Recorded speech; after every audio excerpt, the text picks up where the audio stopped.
ভারতীয় জনতা পার্টি বৈচিত্র্যের মধ্যে একতা এই জিনিসটাকে সম্পূর্ণভাবে মুছতে চাইছে বললেন কংগ্রেস বিধায়ক সুদীপ রায় বর্মন। আসন্ন লোকসভা নির্বাচনকে সামনে রেখে আগরতলা নেতাজি চৌমুহন স্থিত পশ্চিম ত্রিপুরা লোকসভা আসনের ইন্ডিয়া জোটের কংগ্রেস প্রার্থী আশিস কুমার সাহার সমর্থনে এক নির্বাচনী সভায় বরিষ্ঠ কংগ্রেস নেতৃত্বদের উপস্থিতিতে বিজেপির প্রাক্তন বিধায়ক অরুণ চন্দ্র ভৌমিক বিজেপি দল ছেড়ে জাতীয় কংগ্রেস দলে যোগদান করলেন।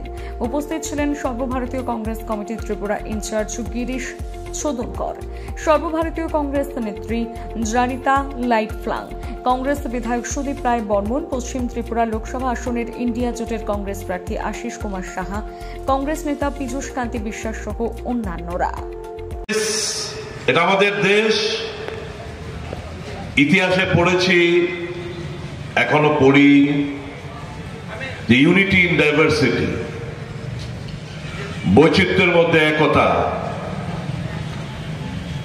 ভারতীয় জনতা পার্টি এই জিনিসটাকে সম্পূর্ণভাবে মুছে ফেলতে চাইছে।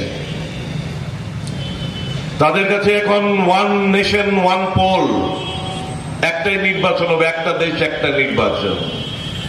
তাদের কাছে একটা দেশ একটা ধর্ম, তাদের কাছে একটা দেশ একটাই ভাষা, তাদের কাছে একটা দেশ একটাই খাদ্যাভ্যাস, একটাই দেশ একটাই পোশাক।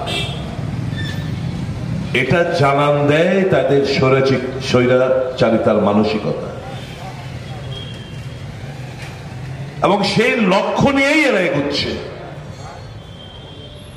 দেশের স্বার্থকে, দেশের মধ্যে নানা মানুষ, নানা রঙের মানুষ, নানা ভাষার মানুষ, নানা ধর্মের মানুষ, তাদেরকে তো আমরা অস্বীকার করতে পারি না। সেই জায়গাটা আঘাত করতে চাইছে রাজনৈতিক লাভালাভের জন্য। দেশটা দুর্বল হয়ে পড়ুক বিভিন্নভাবে, ধর্মের নামে, জাতপাতের নামে, ভাষা নামে, আঞ্চলিকতার নামে, দেশটা বিভক্ত হয়ে যাক, ভারী বয়ে যায় ভারতীয় জনতা পার্টি। এদের ক্ষমতায় টিকে থাকতে হবে। এখানকার মানুষ শিক্ষিত মানুষ,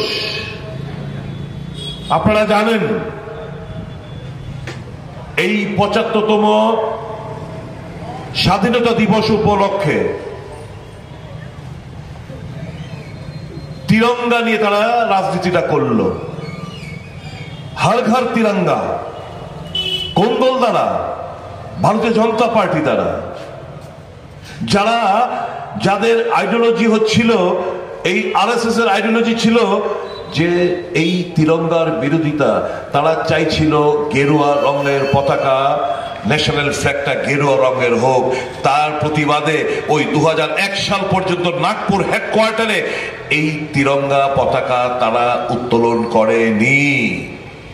কিন্তু ৭৫তম স্বাধীনতা দিবস উপলক্ষে এই তিরঙ্গা নিয়ে শুধু ব্যবসা এবং রাজনীতি।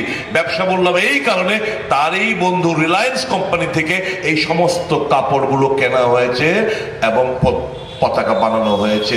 দেড় টাকা রোজগার করেছে এই আম্বানি গোষ্ঠী। দেখলো না? এটাতে তো আমাদের কোনো লাভ হয়নি।